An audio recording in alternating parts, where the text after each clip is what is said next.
Hello student, math magician में आपका स्वागत है।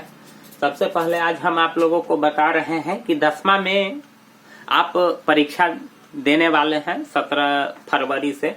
और हम जानते हैं, यह महसूस करते हैं क्योंकि मैं एक टीचर हूं और 10वें वर्ग के विद्यार्थी का ख्याल भी रखता हूं। इसीलिए स्टूडेंट आपके मन में बहुत सारा सवाल आते होगा कि क्या करना है, नहीं करना है, क्योंकि पहली बार आप परीक्षा देने जा रहे हैं। क्योंकि गांव से आप पहली बार जा रहे हैं, इसीलिए आपको बहुत ज्यादा परेशानी होती है, बहुत ज्यादा दिक्कत होती है। आप सोच में पड़े हुए रहते हैं स्टूडेंट कि हम परीक्षा कैसे पास करेंगे।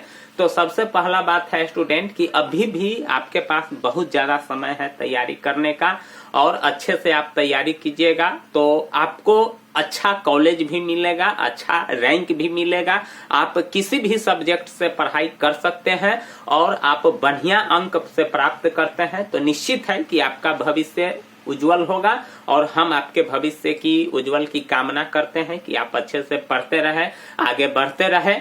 और उसी प्रकार से स्टूडेंट सबसे पहले क्या है कि सबसे पहला बात है कि मैथ होता है, यानी गणित होता है, उसके बाद सोशल साइंस होता है, उसके बाद साइंस होता है। जो हिंदी के स्टूडेंट है वह संस्कृत भी अनिवार्य विषय है, SNSKRIT। और उसके बाद हिंदी भी अनिवार्य विषय है, जिसमें से आपको 100 नंबर का एग्जाम होता है, 80 नंबर का एग्जाम होगा, 80 नंबर का एग्जाम होगा, 100 नंबर का एग्जाम होगा, और ये भी 100 नंबर का एग्जाम होगा, जिसमें प्लस 20 नंबर प्रैक्टिकल भी है स्टूडेंट। तो इस प्रकार से क्या होता है कि आपको कम से कम 5 गो विषय में क्वालिफाई करना पड़ता है, यानी 30% नंबर कम से कम लाना अनिवार्य है। मतलब कम से कम आपको 30% नंबर लाना अनिवार्य है, तब आप क्वालिफाई कर पाइएगा। अन्यथा ग्रेस देकर के आपको पास किया जाएगा। यानी अगर आपको 2 नंबर से ग्रेस लगाएगा तो 2 नंबर देकर के स्टार लगा देगा। तो स्टार का मतलब होता है स्टूडेंट कि आपको ग्रेस देकर के पास किया गया है। तो इस स्थिति में आपको बढ़िया से तैयारी कर लेना है, ताकि आपको किसी भी स्थिति में किसी भी सब्जेक्ट में परेशानी नहीं होगा। तो मैथ में आपको क्या करना है स्टूडेंट कि सबसे पहला बात है कि आप 2 चर वाला जो रैखिक समीकरण है उसको अच्छी तरह से तैयारी कर लीजिएगा, तो निश्चित है कि आपको 5 नंबर फिक्स हो जाएगा। और उसके बाद ग्राफ माइनली यानी फाइनली रूप से आपको तैयारी कर लेना है।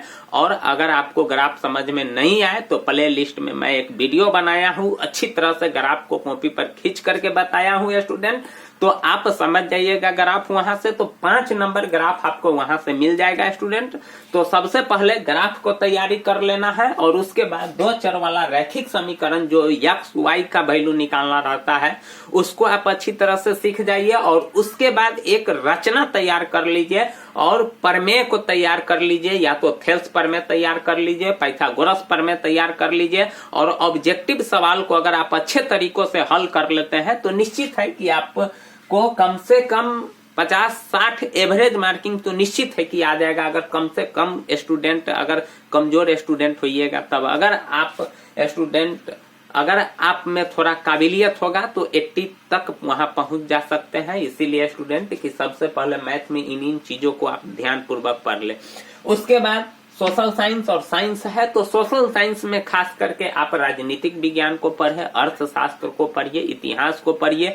उसमें क्या होता है स्टूडेंट कि अक्सर आपको प्राकृतिक आपदा, जो बाढ़ से हम कैसे निजात पाएंगे, भूकंप से कैसे मेरी रक्षा होगी, इस चीज सबको आप अच्छी तरीके से समझ जाइएगा तो निश्चित है कि कुछ न कुछ सफलता प्राप्त होगी। और टू द पॉइंट उसको पढ़ते रहिए स्टूडेंट, सिर्फ पढ़िए, क्वेश्चन को याद करने की जरूरत नहीं है स्टूडेंट, सिर्फ आप पढ़िए बुक को। सबसे अच्छा होगा कि NCERT जो बुक होती है, टेक्स्ट बुक जिसको बोलते हैं, अगर आप उसको अच्छा तरह से पढ़ लेते हैं तो निश्चित है कि कवर आपका हो जाएगा। उसके बाद साइंस में भी वही बात है, संस्कृत में भी वही बात है स्टूडेंट की कहानी सब है, उस कहानी को आप अच्छी तरीका से समझ जाइए। क्योंकि कहानी बहुत ही मनोरंजक रूप से बताया गया है, बहुत ही अच्छा कहानी सब है। सिर्फ आप कहानी को पढ़ जाइएगा तो निश्चित है कि कुछ न कुछ क्वेश्चन आपको समझ में आ ही जाएगा। और उसके बाद अनुवाद को बनाना सीख लीजिए, अनुच्छेद लिखना सीख लीजिए। उसके बाद हिंदी में बात आ गया कि आप एप्लीकेशन तो खास करके जरूर सीख लीजिए, क्योंकि 5 नंबर का एप्लीकेशन रहता है। उसके बाद उसमें गद्यांश रहता है, गद्यांश को पढ़ करके जवाब आपको देना रहता है। उसके बाद आपको निबंध लिखना रहेगा स्टूडेंट। तो इस प्रकार से आप अच्छे तरीका से आप यानी टोटल विषय को कवर कर सकते हैं।